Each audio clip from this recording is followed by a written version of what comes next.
பிரிவினைவாதம் பேசினாலே வந்துட்டு அரெஸ்ட் பண்ணுவாங்க, பிரச்சனை வரும், கேஸ் போடுவாங்க அப்படி பார்ப்பாங்க இல்லையா?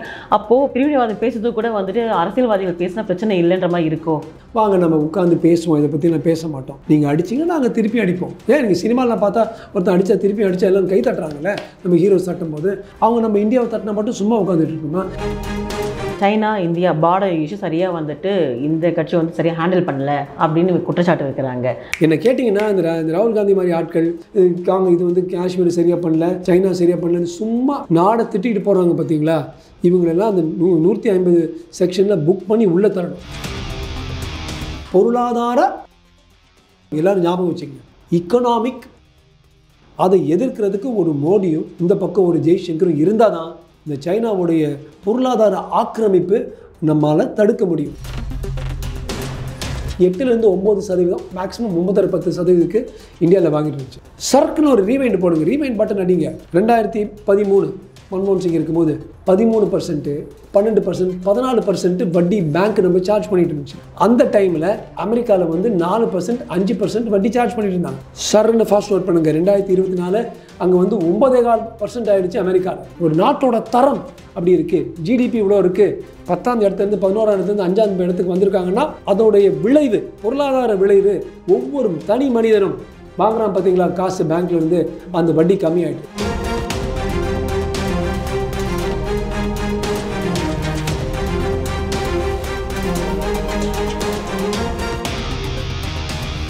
டிஎம் பார்வையாளர்களுக்கு வணக்கம். இன்னைக்கு நம்ம நிகழ்ச்சியில் டாக்டர் ராஜ்குமார் அவர்கள் கலந்துக்கிட்டு இருக்காங்க.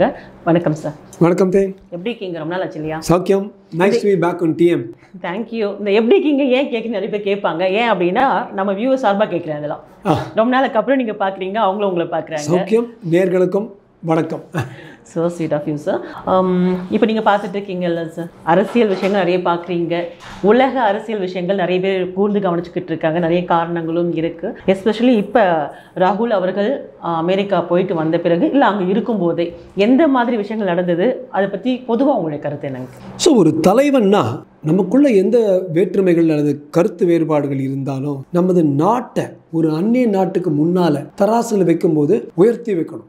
யாதும் ஊரே யாவரும் கேளிர்னு சங்கத்தமிழன் பண்ணா போல. அதுக்கு பதிலாக அங்க போய் இவங்க தோத்துட்டாங்கன்னு அந்த வெறும் அந்த கழகத்தை பற்றி கட்சியை பற்றி மட்டும் கொச்சப்படுத்தாம இந்தியா எப்படி இருக்கு, இந்தியாவில் லேடிஸ் அண்ட் நாட் ஹாப்பி, அது மாதிரி சொல்லி நம்மளை வந்து கொச்சப்படுத்துறது எனக்கு ரொம்ப ஒரு ஆவேசமா இருந்துச்சு. ராகுல் காந்தியை பொறுத்த வரைக்கும் அவங்க அப்பா, அவங்க அம்மா, அவங்க கிரேட் கிராண்ட் ஃபாதர், எல்லாருமே கிராண்ட் மதர் இந்தியாவை எப்போவுமே கொஞ்சம் கம்மியாக, நமது பக்கத்து வீட்டுக்காரங்க இருக்காங்க பார்த்தீங்களா, பாகிஸ்தான், சைனா, அவங்க வீட்டில் கொஞ்சம் கம்மியாக காட்டு. நீங்கள் பார்லிமெண்ட்ரி ரெக்கார்ட்ஸ் எடுத்து பார்த்தீங்கன்னா 1961 60 பாகிஸ்தான் ஆக்கியபைட் காஷ்மீர் அவங்க கொடுத்துடலாமேங்கிறாரு நேரு. அவர் என்ன சொல்கிறாரு ஹிந்தியில், ஏ காஷ்மீர் மே சிர்ஃப் மிட்டி और कंकर, வெறும் மண்ணும் கல்லும் தான் இருக்குன்னு. அப்போ சர்தார் வல்லபாய் பட்டேல் இப்போ எழுந்து சொல்லியிருக்காரு, ஜரூர் ஆமாம், மகர் ஹர் கங்கல் போல்தே ஹே மேரே தில் மே சங்கர் சங்கர். ஒவ்வொரு கல்லும் எனது ஹார்ட்டில் வந்து மனசில் வந்து சிவசங்கர் சங்கர் சங்கர்னு சிவனுடைய பேர் சொல்லுது, விட்டு கொடுக்க மாட்டேன்னு சொல்லும்பொழுது எல்லாரும் ஒன்று சேர்ந்து ஒருங்கிணைச்சு பட்டேல் சொன்னது தான் சரின்னு. ஸோ ஒரு மாதிரி அவங்களுக்கு வந்து எல்லை பகுதியில் இருக்கிற மண்ணை வந்து அப்படியே கொடுத்துடலாம். அது மாதிரி ஒரு அப்பீஸ்மெண்ட் பாலிடிக்ஸ். உள்ளே இருந்தால் மைனாரிட்டி அப்பீஸ்மெண்ட், வெளியில் இருந்தால் பாகிஸ்தான் அப்பீஸ்மெண்ட், சைனா அப்பீஸ்மெண்ட். இவர் என்ன சொல்கிறாரு, ஹிந்தி சீனி பாய் பாய், நான் உன்னை கட்டி பிடிக்கணும்னார். நீங்கள் வந்து 2300 வருஷத்துக்கு முன்னால் கௌத்தில்ய அர்த்த சாஸ்திரம் படித்தீங்கன்னா பக்கத்தில் இருக்கிறவன் எவ்வளவு நல்லா நடந்தால் கூட பக்கத்தில் இருக்கிற இன்னொரு நாடு உன்னுடைய நண்பனாக இருக்க மாட்டான், எப்போவுமே நீ வந்து பத்திரமா இருன்னு சாணக்கியா சொல்லிட்டு போயிருக்காரு. கோர்ஸ் இங்கே கூட பாண்டியன் சாணக்கியாவில் தான் சொல்கிறாரு.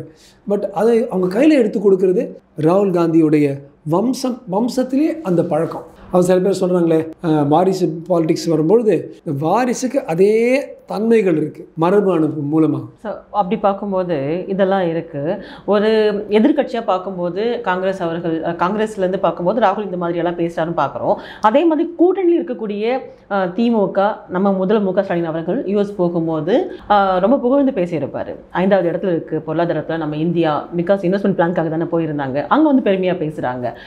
ஒரே டைமில் ராகுல் அவர்கள் இந்த மாதிரி கமெண்ட் பண்ணுறதுக்கும் இந்தியா பற்றிட்டு, அதே மாதிரி இந்தியா பற்றி கூட்டணியில் இருக்கக்கூடிய முதல்வர் அவர்கள் இப்படி பேசுகிறதும் இது எப்படி பார்க்குறீங்க? அரசியல் நாகரிகம், நாட்டுப்பற்று நாகரிகம், இந்த ரீதிகளில் பார்த்தா மாண்புமிகு ஸ்டாலின் ஐயா பண்ணது கரெக்ட், அதுதான் சரி. என்னதான் நமக்குள்ளே அடிச்சுக்கிட்டாலும் வெளியில் போகும்போது இந்தியா ஒரு 5வது இடத்துல இருக்குன்னு சொன்னாரே தவிர அவர் மோடிஜி நல்லா சரியில்லை, இது சரி சொல்ல. இங்கே எல்லாரும் சும்மா சொல்லுவாங்களே, அப்போ என்ன 15 லட்சம் கொடுக்கலையா, 1.5 லட்சம் 15 லட்சம் ஒருத்தருக்குள்ளேயே போடல், இது மாதிரி ஒவ்வொரு ஒரு விஷயம் கூட சொல்லாமல். இல்லை இன்வெஸ்ட்மெண்ட்டுக்கு போகும்போது சொல்ல முடியுமா சார் இந்தியா சரியில்லை சொன்னால் இன்வெஸ்ட்மெண்ட்? பட் அதாவது ஒரு நாட்டுடைய ஒரு இமேஜின்னு ஒன்று இருக்குல்ல, ஓகே, அந்த இமேஜை வந்து அவர் காப்பாற்றிருக்காரு. I must congratulate. திருப்பி வந்துட்டு அப்புறம் இங்கே திருப்பி கடுமையாக விமர்சனம் பண்ணலாம், அது வந்து அரசியல். இது வந்து தயவுசெய்து அவர் கூட்டணி தானே, அவங்க அப்பப்போ பிடிச்சிப்பாங்கல்ல, அவர் கொஞ்சம் ராகுல் காந்தி கிட்ட மாண்புமிகு முதலமைச்சர் சொல்லுங்கள். அதே சமயத்தில் சிவாஜி கிருஷ்ணமூர்த்தின்னு ஒரு திமுகவுடைய ஒரு லோக்கல் தலைவரை நான் கேட்டதை பார்த்தேன். அவ்வளவு பெண்களை கொச்சப்படுத்தி, அதிமுகவை கொச்சப்படுத்தி, பாஜகவோட மாநில தலைவரை கொச்சப்படுத்தி அசிங்கமாக, அதாவது நாம் வந்து நம்ம இது மாதிரி சொற்களை சொன்னாலே போய் வாயை கழுவும். இந்த ஆள் வந்து ஃபினாயிலு, லைசாலு எல்லாத்தையும் போட்டு ஒரு வாழை கழுவணும், அவ்வளோ அசிங்கமாக பேசுகிறார். குஷ்பு பற்றி பேசுகிறாரு, ராதிகா பற்றி பேசுகிறாரு. ஆனால் கர்மாவை பற்றி பேசுகிற மகாவிஷ்ணுவை உள்ளே தள்ளுறாங்க. இப்பேற்பட்ட பெண்மையை பற்றி, அவ்வளவு பெண்களை பற்றி, தாய்மையை பற்றி அசிங்கமாக பேசுகிற சிவாஜி கிருஷ்ணமூர்த்தியை ஜெயிலில் மட்டும் தள்ளாமல் நேத்தோ முந்தாயினத்தோ என்னமோ ஒரு பேச்சு போட்டிக்கு இவரை வந்து நடுவரை கூப்பிட்டுருக்காங்க, சாலமன் பாப்பையா. இது வந்து ஒரு ஆப்பையாவாக இருக்குது. இது மாதிரி நம்ம பண்ணோம்னா எப்படி? இது வந்து விமர்சிக்க வேண்டிய விஷயம். எவ்வளவு முதல்வர் அங்கே போய் அழகாக பேசினாரோ அதை நான் வந்து பாராட்டுறேனோ, இப்படிப்பட்ட ஆட்களை இது மாதிரி பேச விடுறது ரொம்ப விமர்சிக்கத்தக்கது. இல்லை நீங்கள் இவ்வளோ பெரிய குற்றச்சாட்டு வைக்கிறீங்களா சார் இப்படி பண்ணுறாங்க அப்படி சொல்லிட்டு, எந்த விதத்தில் இந்த அரசியல் கண்ணோட்டத்தில் பார்க்கும்போது இது பாதிப்பு ஏற்படுத்த நீங்கள் நினைக்கிறீங்க இந்த மாதிரி பேச்செல்லாம்? நான் அதை பார்த்தேன், அந்த வீடியோவில் பார்க்கும்போது சுற்றி இருக்கிற ஒரு 4 சம்சாஸ் கை தட்டுறாங்க. நான் வந்து இதோடைய அரசியல் பாதிப்பே விட்டுருங்க. ஒரு அடிப்படை 15 ஆர்டிகல் 15 அடிப்படை உரிமைகள், அரசியல் சாசனம், ஃபண்டமெண்டல் ரைட்ஸ், பெண்கள் ஆண்களும் ஈக்குவலாக வைக்கணும். எப்படி ஈவிகே சிலங்கோ நேற்று சொல்லியிருக்காரு, இது மாதிரி அவர் ஒரு நல்ல மனிதன், மற்ற விஷயத்தில் எனக்கு பெரிய வேற்றுமை அவர்கிட்ட இல்லை. ஆனால் ஒரு பெண் அமைச்சர் இப்படி தான் பேச முடியும். ஏன் பெண்ணுன்னா கம்மியாக பேசணும்னு எங்கேயாவது எழுதியிருக்கா? எந்த அரசியல் சாசனத்தை அது மாதிரி எழுதியிருக்கு? யாருடைய டிக்ஷனரியில் அது மாதிரி எழுதியிருக்கு பெண் கம்மியாக பேசணும்னு? நிர்மலா சீதாராமனை வந்து அவர் கண்டித்து பேசியிருக்காரு. இதெல்லாம் வந்து சமூக நீதிக்கு ரொம்ப முரணாக பேசுகிற விஷயங்கள். இதை நம்ம வந்து பேச விடக்கூடாது.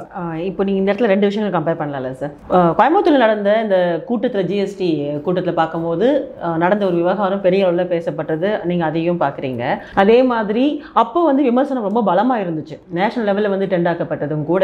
இப்போ நீங்கள் சொல்கிறீங்களே இந்த விஷயங்கள் ஈவி கேஸ்லாம் பேசினாருன்னு சொல்லிட்டு, ஆனால் இந்த விஷயத்தை கம்பேர் பண்ணும்போது இது யாரும் பெருசாகவே பேசாத அளவுக்கு தான் இருக்குது. சும்மா ஒரு சோஷியல் மீடியாவில் ட்விட்டரில் அப்படி பேசிட்டு அவ்வளோதான் லைட்டாக விட்டுற மாதிரி ஃபீல் ஆகுது இல்லையா? அப்போது அது பேசினா மட்டும் அந்த அளவுக்கு டெண்ட் ஆகிறதுக்கும் இப்படி இருந்தால் மட்டும் அப்போது ஆதரவே இல்லாத மாநிலம் வந்து தமிழ்நாட்டில் இருக்குன்னு நினைக்கிறீங்களா நீங்கள்? நான் நினைக்கிறேன் இடது சார்பிய ஊடகங்களுடைய சக்தி வளர்ந்துக்கிட்டே இருக்குது. அது ஏன் வளருதுன்னா, மக்கள் when the good people are silent, injustice will grow. மக்கள் வந்து அவங்களுக்கு எது நல்லதாக படுதோ அதை பார்க்கணும், அதை பகிரணும். நான் ஜாலியில் ஜிம்காவை பார்க்குறேன், நெக்ஸ்ட்டு சினிமாவை பார்க்குறேன், படத்தை பார்க்க, இதிலே இருக்கிற மக்கள் வந்து எது நல்லது எது கெட்டதுங்கிற அந்த வேற்றுமை உங்களால் பார்க்க முடியல. தயவு செய்து மக்கள் இது போல் ஒரு நல்ல விஷயம், அது இடது சார்பியமாக வலது சார்பியம் யார் பண்ணாலும் சரியில்லைன்னு நினச்சிங்கன்னா அதை பகிர்ந்து கொள்ளணும், மக்கள்கிட்ட எடுத்து சொல்லணும். அப்போ வந்து இந்த ஊடக கண்ட்ரோல் ஒன்று இருக்குது பார்த்தீங்களா, அது வந்து பெரியவர்கள் இழந்து விடுவாங்க. அப்போ உங்கள் பாணியிலே சொல்லுங்கள், பெண்களுக்கு முக்கியத்துவம் கொடுக்கக்கூடிய கட்சி அப்படின்னா நீங்கள் எதை சொல்வீங்க? அப்போ நிச்சயமாக பாஜக தாங்க. இப்போ இன்னைக்கு சொல்லியிருக்காங்க, பாஸ் பண்ணியிருக்காங்க பில் அபவுட் டு பாஸ்.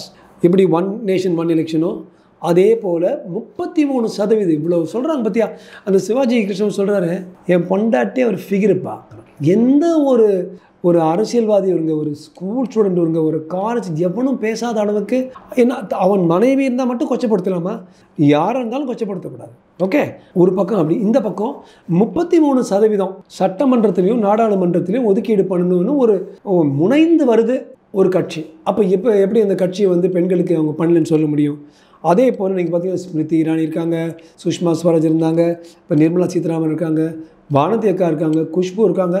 பல பெண்கள் ஒரு மேலிடத்தை நோக்கி கிடுகிடுன்னு மேலே வந்துட்டுருக்காங்க. ஸோ அது மாதிரி நீங்கள் வந்து கனிமொழி அக்கா தவிர எவ்வளோ பெண்கள் அந்த இடத்துல இருக்கிறாங்க. ஒரு ஜோதிமணி இங்கே இருக்காங்க. பட் மோஸ்ட்லி பெண்களுக்கு அவ்வளோ பெரிய இடம் இல்லை. ஒரு திமுகலையோ அல்லது ஒரு அதிமுகவில் கூட இல்லை, காங்கிரஸில் கூட இல்லை. பாஜகவில் தான் இது மாதிரி 33%. ஏன் இதை வந்து வேறு யாருக்கும், காங்கிரஸ் அவ்வளோ வருஷம் இருந்தாங்க, பல ஆண்டு கால கோரிக்கை இது இங்கே பண்ணியிருக்காங்களே. அதே போல் நான் சில பேர் நினச்சிப்பாங்க இந்த 1 நேஷன் 1 எலெக்ஷன் வேறு ஏதோ ஒரு காரணத்துக்கு பண்ணுறாங்க. அது யார் திரும்ப முதல் ப்ரப்போஸ் பண்ணது? 1949 அது சொன்னது அண்ணல் அம்பேத்கர் தான். முதல் 1952 முதல் நேஷனல் எலெக்ஷன் பண்ணும்பொழுது அது வந்து யார் பண்ணாங்க? அப்போ இருக்கிற குரூப் பண்ணது 1 நேஷன் 1 எலெக்ஷன் தான் நடந்துச்சு. அப்போ அதோடைய ஃபுல் எலெக்ஷனோட காஸ்ட் வந்து 54 கோடியோ என்னமோ. 2019 நடந்த பாராளுமன்ற தேர்தலுடைய விலை 50,000 கோடி. ஒரு சட்டமன்றத்துக்கு வந்து ஆக்சுவலாக ஜாஸ்தியாக ஆகுது, 72,000 கோடி.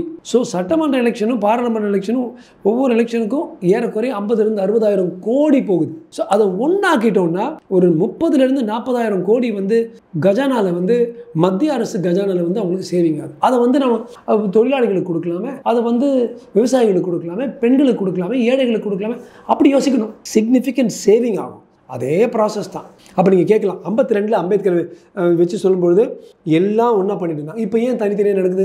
யாரால தெரியுமா? வெறும் காங்கிரஸால தான். வெறும் இந்திரா காந்தியால். அப்பப்போ கவர்மெண்ட்டை போய் கலைச்சிருவாங்க. ஆர்டிகல் 256 யூஸ் பண்ணி டமால் கவர்மெண்ட் கலைச்சா அந்த கவர்மெண்ட்டுக்கு திருப்பியும் ஒரு எலெக்ஷன் ஹோல்ட் பண்ணணும். அவங்க எப்போ கலைக்கிறாங்களோ அப்போ இருந்து ஒரு 2 வருஷத்துக்கு அப்புறம் போகணும். அது வந்து மற்றவங்களோட மேட்ச் பண்ணாது. நீங்கள் பார்த்தீங்கன்னா 90 முறை 256 யூஸ் பண்ணி 90 முறை ஒரு சில வாட்டி ஜவஹர்லால் நேரு, அவ்வளவு 77 வாட்டி என்னமோ இந்திரா காந்தியே பண்ணியிருக்காங்க, அடித்து தூக்கிட்டாங்க. ஸோ அவங்க பண்ண மிஸ்டேக்கு நம்ம ஒவ்வொரு வாட்டி நம்ம 40,000 கோடி 50,000 கோடி எக்ஸ்ட்ரா நம்ம செலவழிக்கணுமா? ஒன்றாக்குங்க. இதுதான் நம்ம அரசியல் சாசனத்தை உருவாக்கினவங்களே இதான் சொன்னாங்க. So we should be back to 1952, back to 1 nation 1 election, cost saving 40,000 கோடி நம்ம கஜானத்துக்கு. நீங்கள் இவ்வளோ தெளிவாக சொல்கிறீங்க இல்லைங்க சார். ஸோ இதே மாதிரியான ஒரு புரிதல் நாட்டு மக்களுக்கு, ஒரு குறிப்பிட்ட மக்களுக்கு மட்டும் தான் போய் சென்றடையுமா என்னங்க? இது இந்தியா அப்படின்னு பார்க்கும்போது ஒரு ஒற்றுமையாக சில விஷயங்கள் பண்ணுற மாதிரி இருக்குது. இப்படி தான் கொண்டு போகணும், வளர்ச்சி அடையணும், நிறைய திட்டங்களை கொண்டு போகணும்னு சொல்லிட்டு, இன்னொரு பக்கம் எதிர்க்கட்சி இருந்தாலே எதிர்க்கிறாங்கன்னு நினைக்கிறீங்களா? இல்லை உண்மையிலே எதிர்க்கிறதுல ஏதாவது ஒரு வேலிட் பாயிண்ட் இருக்குன்னு நீங்கள் நினைக்கிறீங்களா sir? Very few have valid. முக்கால்வாசி விதண்டாவாதமாக தான் அவங்க எதிர்க்கிறாங்க. நீங்கள் பார்த்தீங்கன்னா ஆயுஷ்மான் பாரத் வந்து 37,000 ஹாஸ்பிட்டல் அட்மிஷன் ஆயிருக்கு. அதில் இது வரைக்கும் அவங்க 2018 இது வரைக்கும் 6 வருஷத்தில் மத்திய அரசு செலவழித்த காசு வந்து 45,000 கோடி. அந்த 45,000 கோடி அப்படியே ஒரே ஒரு எலெக்ஷனில் சேவ் பண்ணிடலாம். ஒன் நேஷன் 1 எலெக்ஷன் பண்ணிட்டாங்கன்னா அப்படின்னா ஒரு 6 வருஷம் பண்ணுற திட்டம் ஒரே ஒரு 10 நாளில் 15 நாளில் நம்ம சேவ் பண்ணிட்டா எவ்வளோ பெரிய விஷயம். இது போய் வந்து விதண்டாவாதமாக போய் எதிர்க்கிறதுக்கு ஒரு அடிப்படையே இல்லைங்க, அடிப்படையே இல்லை. ஸோ மெயினாக சொல்கிறது வந்துட்டு இந்த சைனா இந்தியா பார்டர் இஷ்யூ சரியாக வந்துட்டு இந்த கட்சி வந்து சரியாக ஹேண்டில் பண்ணல அப்படின்னு குற்றச்சாட்டு வைக்கிறாங்க. அன்எம்ப்ளாய்மெண்ட் அப்படின்னு சொல்கிறாங்க, ஜிஎஸ்டி மேட்டரை எடுக்கிறாங்க. இதெல்லாம் வந்து உண்மையிலேயே பாதிக்குதா? செக்ஷன் 124A அம்பேத்கர் கொண்டு வந்தார். 124A கிளாஸ் 1 கிளாஸ் 2 அரசியல் சாசனத்தில், அதாவது ராஜ நிந்தனை, எந்தவித ஒரு வாக்கியமோ நாட்டுடைய நன்மைக்கு எதிர்த்து இருந்துச்சுன்னா அவங்க உள்ள தண்டாங்க. சமீப காலத்தில் பாரதிய நியாய சம்விதான் கொண்டு வரும்போது அந்த 124A செக்ஷன் 150 இப்போ 150. என்ன கேட்டிங்கன்னா இந்த ராகுல் காந்தி மாதிரி ஆட்கள் இது வந்து காஷ்மீர் சரியாக பண்ணல, சைனா சரியாக பண்ணலன்னு சும்மா நாடை திட்டிகிட்டு போகிறாங்க பார்த்தீங்களா? இவங்களெல்லாம் அந்த 150 செக்ஷனில் புக் பண்ணி உள்ளே தரணும். ஆனால் ஏன் அது மாதிரி விட்டு வச்சுருக்காங்கன்னு எனக்கு தெரியவே தெரியல. இப்போ இந்த இடத்துல பார்க்கக்கூடிய மக்களுக்கு ஒன்று தோணும், ஸோ பிரிவினைவாதம் பேசினாலே வந்துட்டு அரெஸ்ட் பண்ணுவாங்க, பிரச்சனை வரும், கேஸ் போடுவாங்க, அப்படி பார்ப்பாங்க இல்லையா? அப்போது பிரிவினைவாதம் பேசுறது கூட வந்துட்டு அரசியல்வாதிகள் பேசினா பிரச்சனை இல்லைன்ற மாதிரி இருக்கோ? ஓடும். கரெக்ட். நான் என்ன சொல்கிறேன், ஃபேக்ட்ஸ் எடுத்து பாருங்க. ஃபேக்ட்ஸ் எடுத்து இப்போ பிஓகே எந்த அளவுக்கு நம்ம இந்தியாவுக்கு அது காஷ்மீர்லேயும் பிஓகேல கண்ட்ரோல் ஆகுதுன்னா, ஒருவேளை பிஓகே நமக்கு இன்னொரு ஒரு மாநிலம் அந்த அளவுக்கு இந்த பக்கம் வந்துட்டு இருக்காங்க. சைனா பார்த்தீங்கன்னா Arunachal Pradesh China border, Sikkim China border, அங்கே எல்லாமே 2 பக்கமும் படைகள் வந்து பின்வாங்கியிருக்கு. அது வந்து அவங்க கிட்ட ப்ராமிஸ் பண்ணி இந்திய படைகளும் ராணுவ படைகளும் பின்வாங்கியிருக்கு, சைனாவும் பின்வாங்கியிருக்கு. அதாவது நம்ம வந்து ஒத்துமையாக இருக்கணும்னு தேவையில்லை, நம்ம முட்டிக்க வேணாங்கிற ஒரு கோட்பாடு. அது வந்து இது மாதிரி பேசுகிறவங்களுக்கு ஒரு மாதிரி இருக்கலாங்க. ஆனால் அங்கே ஒவ்வொரு புல்லட் போகும்போது ஒரு ஜவான் இறந்து போனான்னா அந்த ஜவான் அங்கிறதுக்கு ஒரு சபப்பட்டியில் கொண்டு வந்து நம்ம ஃப்ளாகை சுற்றி கொண்டு வந்து இங்கே மதுரையிலையோ முஸ்லம்பட்டியிலையும் கொண்டு வரும்போது எவ்வளவு கஷ்டம் எல்லாருக்கும், அந்த ஒரு குடும்பத்தை உட்பட.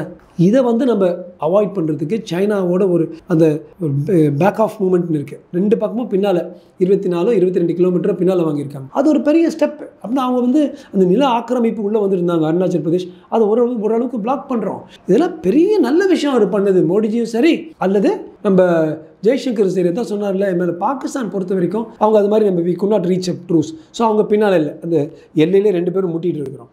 அவர் சொன்னார், இனிமேல் நீங்கள் சும்மா அடிச்சிங்கன்னா வாங்க நம்ம உட்காந்து பேசுவோம், இதை பற்றிலாம் பேச மாட்டோம். நீங்கள் அடிச்சிங்கன்னா நாங்கள் திருப்பி அடிப்போம். ஏன் நீங்கள் சினிமாலாம் பார்த்தா ஒருத்தன் அடித்தா திருப்பி அடித்தா எல்லாம் கை தட்டுறாங்கல்ல, நம்ம ஹீரோஸ் தட்டும் போது. அவங்க நம்ம இந்தியாவை தட்டினா மட்டும் சும்மா உட்காந்துட்டு இருக்கோமா? இவங்கெல்லாம் அப்படி தான். இந்த ராகுல் காந்தி, மன்மோகன் சிங், காங்கிரஸ் கும்பல், அவங்க அடி மேலே அடிமை 10 அடி அடித்தா அப்புறம் ஒரு அடி அடிப்பாங்க. அந்த கிங் அசோகா மாதிரி கலிங்கால இருந்த அந்த மரபணு போயிடுச்சுங்க.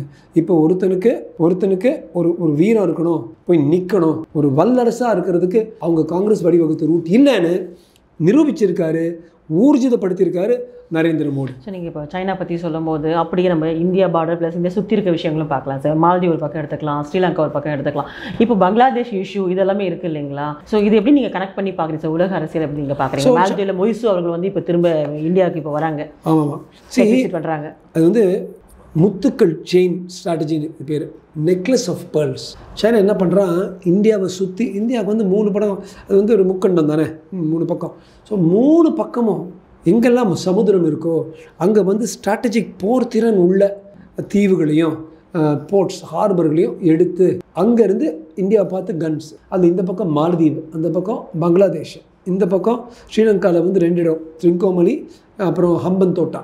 இந்த போர்ட்ஸ் எல்லாம் பயன்படுத்தி இந்தியா மேலே இப்படி பண்ணுறதுனால, நான் பேசிகிட்டு இருந்த ஒரு இராணுவ வீரர்கிட்ட, இந்தியாவுக்கு என்ன ஆகுது, இவன் வந்துட்டான்னா டிஃபென்ஸ் போர் திறனில் என்ன பண்ணோம், நம்ம கொண்டு வந்து நம்ம கடற்கரையை வந்து பாதுகாப்பு பண்ணோம். அந்த கடற்கரை பாதுகாப்பு ஒவ்வொரு வருடமும் இந்தியாவுக்கு ஏறக்குறைய 90,000 கோடி ஆகும் எக்ஸ்ட்ரா. 90,000 crores நம்ம ஈஸ்ட் கோஸ்ட்டும் வெஸ்ட் கோஸ்ட்டும் வடக்கு இருக்கிற கடற்கரையை பாதுகாக்கிறதுக்கு. அப்போ என்ன ஆகுது, 90,000 கோடி இதில் போட்டால் மற்ற திட்டங்கள் அது மாதிரி விஷயங்களை போட முடியாது. எல்லாமே இங்கே அமெரிக்காவில் சொல்லுவாங்க, இட்ஸ் தி இக்கானமி ஸ்டூபிட்பாங்க. மடையா எல்லாமே காசுக்கு தாண்டா வருது கடைசியிலன்னு சொல்லுவாங்க. நீங்கள் வந்து இந்த கடற்கரையை காப்பாற்றணும், அதுக்கு காசு தேவைப்படுது.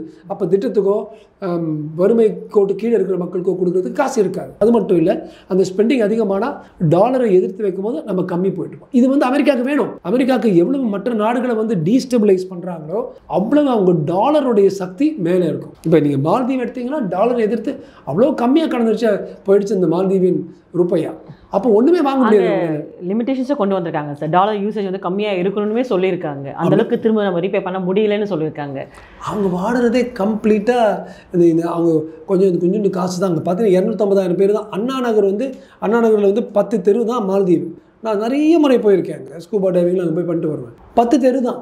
அந்த ஆட்கள் என்னத்தை டாலருக்கு குக்குன்னு ஆகிடுச்சுன்னா ஒன்றும் அவங்களால வாங்க முடியாது.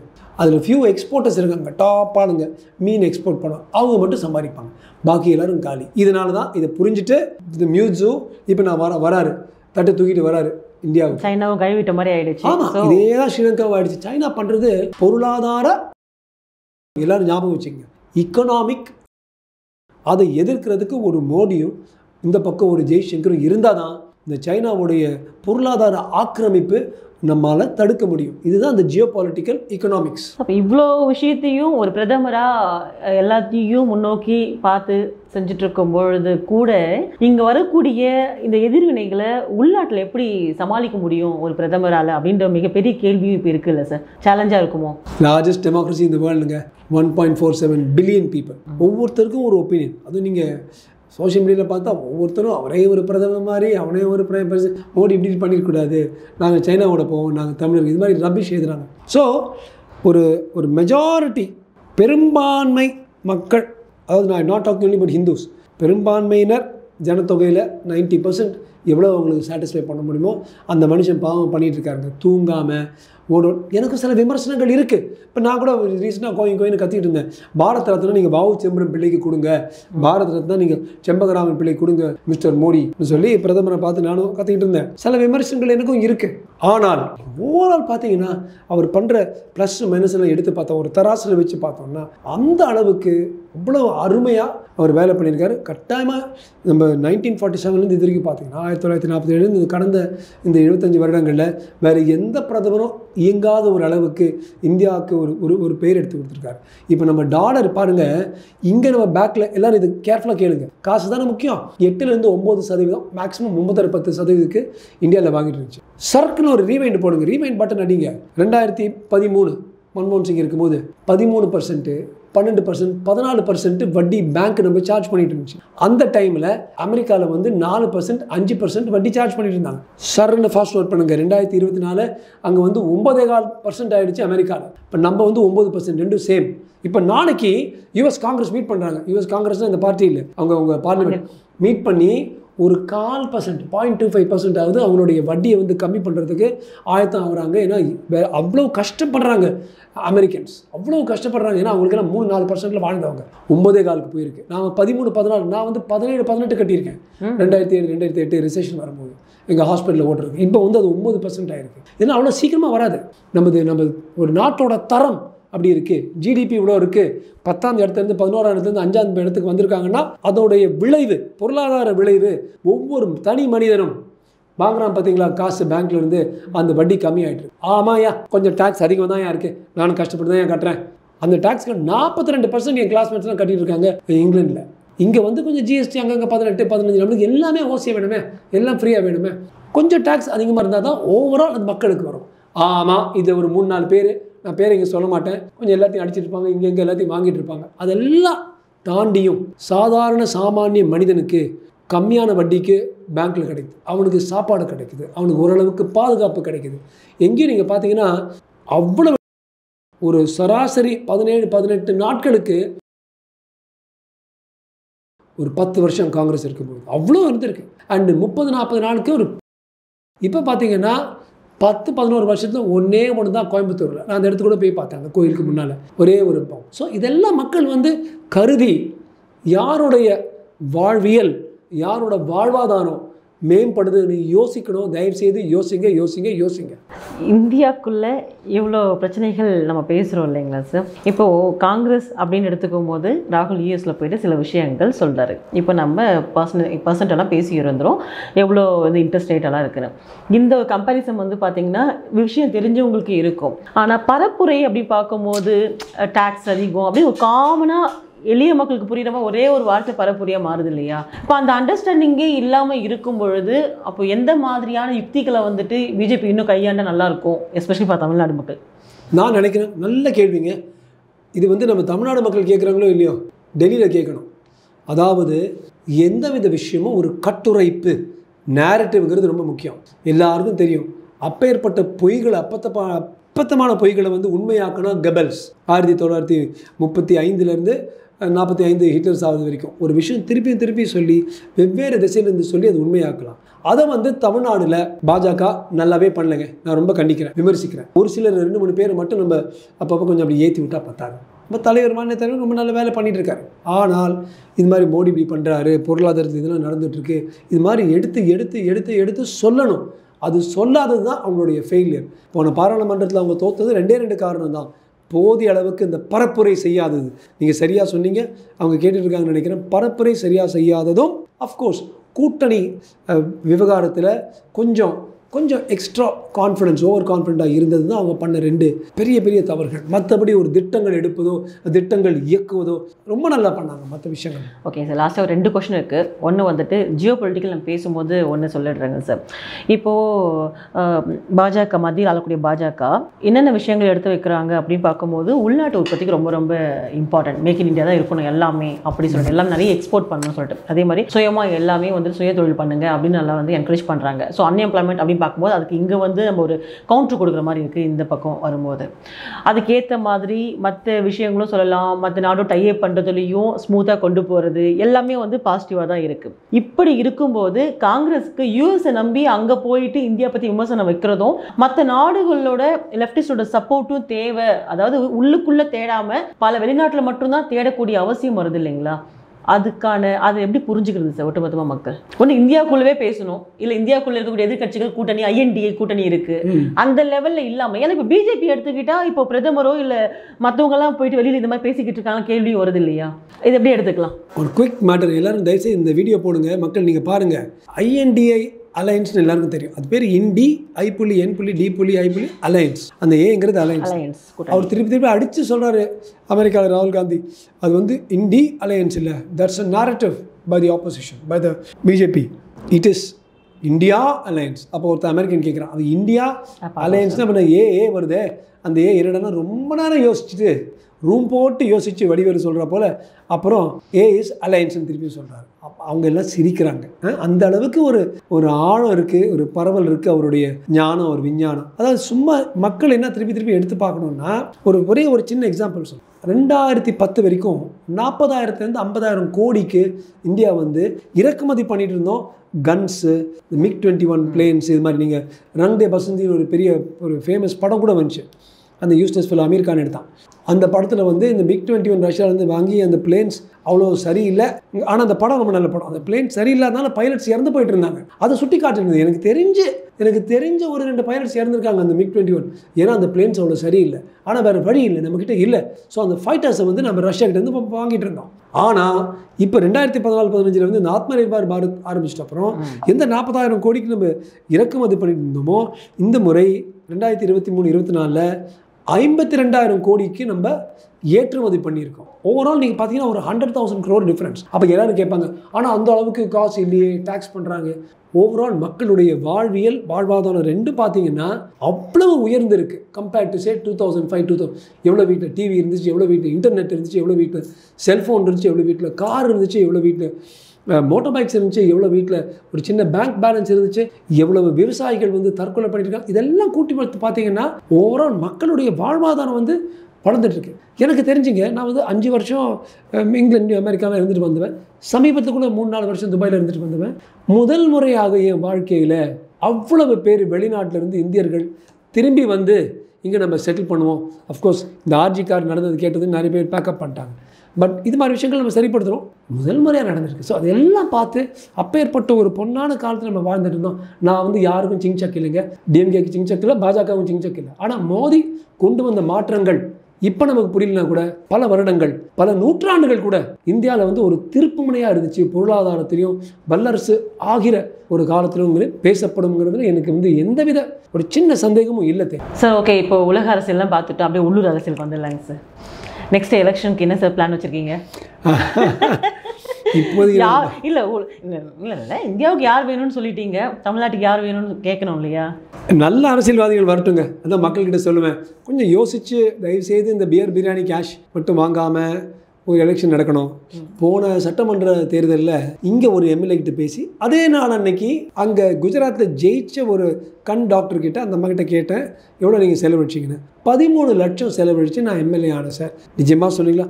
சத்தியமாக சார், நான் 13 லட்சம் தான் செலவழிச்சேன். இங்கே ஒருத்தர்கிட்ட பேசினா அதுக்கு 400 மடங்கு. அப்படி நீங்கள் பாருங்கள், 50 கோடி நான் செலவழிச்சேன் டாக்டர்னாரு. அஃப்கோர்ஸ் 2 பேருடைய பேரை நான் சொல்ல போகிறதில்ல. அவ்வளோ பெரிய ஒரு வித்தியாசம் தமிழ்நாடுக்கும் குஜராத்துக்கும் இருக்குதுன்னா, நீங்கள் எல்லாரும் சொல்கிறாங்க குஜராத்துக்கு தான் எல்லாம் எடுத்து கொடுக்குறாங்க பாஜக, தமிழ்நாடுக்கு ஒன்றும் கொடுக்கல. பை த வே முக்கியமான ஒரு பாயிண்ட், தமிழ்நாடு வந்து எல்லா மாநிலங்களோட ரொம்ப பெரிய அளவு கடனில் மாட்டிக்கிட்டு இருக்கு. Debt trap. இப்போதைக்கு தமிழ்நாட்டில் இருக்கிற ஆட்கள் 8.2 கோடி. ஆனால் தமிழ்நாட்டில் இருக்கிற டெட் கடன் வந்து 8.33 லட்சம் கோடி. ஸோ ஒவ்வொரு மனிதனும் 1 லட்சம் கொடுத்தா தான் தமிழ்நாடோட இது அடைக்க முடியும். அது மட்டும் இல்லை, 2066 இது 10 லட்சம் சொன்னீங்கன்னா எனக்கு புரிஞ்சுப்பாங்க. அப்படின்னா என் மேலே இவ்வளோ கடன் இருக்குது அப்படின்னா என்கிட்ட வீடு தட்டி கேட்க போகிறாங்க அப்படின்னு நினச்சிப்பாங்க சார். கடன்னா நீங்கள் பேசிட்டு போகலாம், அது என்ன மீனிங்கில் புரிஞ்சுக்கணும்னு சொல்லுங்கள். அதாவது ஒரு நாட்டுடைய பொருளாதாரம், ஒரு மாநிலத்துடைய பொருளாதாரம் அஃபிஷியல் அதிகார அங்கீகாரத்தோடு அவங்க எடுத்த காசு. அது மட்டும் இல்லை, கடந்த 24 மாதங்களில் எல்லா மாநிலங்களோட ஒரு அதிக அளவுக்கு 1 லட்சம் கோடி தமிழ்நாடு வாங்கியிருக்கு. எதுக்காக நான் சொல்கிறேன்னா, இந்த கெபல்ஸ் பற்றி சொன்னேன்ல, ஒன்றுமே கொடுக்கல சொல்லிட்டு வந்தால் மக்கள் தப்பாக அவங்க ஒன்றுமே கொடுக்கல. நானும் வாழை வச்சு கற்றுவேன், ஏன் கொடுக்கல நானும் வாழ்வாள்னு கற்றுவேன். ஆனால் கொடுத்துருக்காங்களே, கொடுத்துட்டு நீங்கள் கொடுக்கலன்னு சொல்கிறது அவ்வளோ நல்லதாக இல்லை. அது மட்டும் இல்லை, மக்கள் ஒரு முறையாவது யோசித்து நல்ல கேண்டிடேட்ஸ் நாங்கள் போடுவோம் நினச்சி போட்டாங்கன்னா ரொம்ப நல்லாயிருக்கும். ஆனால் இது வந்து வர்ற தேர்தல் நீங்கள் சொல்கிற மாதிரி கொஞ்சம் இன்ட்ரெஸ்டிங்காக இருக்குன்னா பல கோணங்கள் இருக்குது. ஒரு கோணத்தில் சீமன் உட்காந்துட்டு இருக்காரு, ஒரு கோணத்தில் நம்ம விஜய் உட்காந்துட்டு இருக்காருன்னா, அப்புறம் இன்னொரு கோணத்தில் வந்து அண்ணாமலை இதுக்குள்ளே வந்துடுவார், பாஜக இருக்குது. இன்னொரு கோணத்தில் இபிஎஸ். அதுபோல் திமுக அஃப்கோர்ஸ் மாண்புமிகு ஸ்டாலின் அவர்கள், உதயநிதி, இன்பநிதி வரலாம் கூட சீக்கிரமாக வந்துடுவார். அது மாதிரி 4-5 கோணங்கள் இருக்கும்பொழுது எந்த ஒரு எலெக்ஷனும் அதில் வந்து ஒரு சுறுசுறுப்பு இருக்கும், பார்ப்போம். ஆனால் மக்களுக்கு வந்து என்ன புரிய மாட்டேங்குதுன்னா அந்த சின்ன கருப்பு மார்க்குல்ல, உண்மைக்கு இந்த கைமை இவ்வளவு வலிமை வாய்ந்தது. அதை வந்து அவங்க இயலாமை பண்ணுறது, மக்களோட முயலாமை நடக்கக்கூடாது. அதுதான் எல்லார்கிட்டும் சொல்லுவேன், மையை நல்லா பயன்படுத்தி காசு வாங்கிக்கிங்க, பியர் கொடுக்குறாங்களோ அடிச்சிருங்க, ஓட்டு போட்டு அப்புறம் அடிங்க. ஆனால் தயவு செய்து யோசிச்சு எல்லாரும் ஓட்டு போட்டால் நல்லா இருக்கும்னு ஒரு சின்ன ஒரு வேண்டுகோள். சார், இப்போ வரக்கூடிய எலெக்ஷனில் இது அசம்பிளி எலெக்ஷனில் என்னதான் யோசிச்சு ஓட்டு பண்ணாலுமே கூட டிஎம்கே வந்து ரொம்ப ஸ்ட்ராங்காக இருக்காங்க இல்லை சார். அவங்க கூட்டணியோடு வந்துட்டு என்ன நடந்தாலும் எவ்வளோ பிரச்சனைகள் வந்தாலுமே கூட ஸ்ட்ராங்காக இருக்க மாதிரி ஃபீல் ஆகுது. இந்த பக்கம் எல்லாம் அப்படியே சிதறி இருக்கிறாங்க சார். எப்படி? நான் எப்பவுமே சொல்லுவேன், உண்மையை சொல்லணும்னா சமன் செய்து சீர்தூக்கி கோல் போல் ஒரு பால் கோடாமை சான்றோர் கணின்னு நம்ம உண்மையை சொல்லலாம். இந்த பக்கம் பார்த்தா நீங்கள் சொல்கிற போல் இப்போதைக்கு இன்றைய நிலைப்பாடு பார்த்தீங்கன்னா கரெக்ட். திமுக வந்து தான் ஸ்ட்ராங்காக இருக்குது.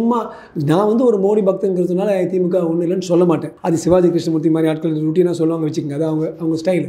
ஆனால் இந்த கூட்டணி மாற மாற இந்த ஈக்குவேஷன்ஸும் செயல்முறையும் செயல்பாடும் மாறும். ஒரு எக்ஸாம்பிள் நான் கேள்விப்பட்டேன், இந்த மாதிரி அதிமுக, விஜய், காங்கிரஸ், பாமக, அது மாதிரி may come together, or AIADMK, Vijay, VCK, Seeman may come to, இது மாதிரி பல தரப்பில் பேசப்படுது. இது மாதிரி இந்த கூட்டணிகள் சிதையாமல் திமுக பார்த்துக்கிட்டாங்கன்னா அவங்களுக்கு தான் டெஃபினட்டாக நல்ல சான்ஸ். ஆனால் சிதைகிறதுக்கு வாய்ப்பு இருக்குதுன்னு கேள்விப்படுறேன்.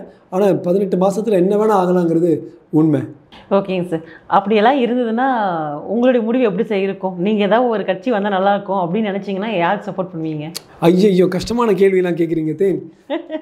இந்த சீரியலில் வர மாதிரி அடுத்த முறை சொல்கிறேன் சொல்லி முடிச்சிருக்கேனா? Okay sir, great. நிறைய விஷயங்கள் சொல்லியிருக்கீங்க, தொடர்ந்து பேசலாம். அடுத்த முறை வந்து கண்டிப்பாக தமிழ்நாட்டு அரசியல் மட்டுமே பேசலாங்க சார். டன், அப்படியே பண்ணுவோம் தேன். கண்டிப்பாக. Thank you sir, thank you very much. நன்றி தேன், தேங்க்யூ. நேயர்களுக்கும் நன்றி.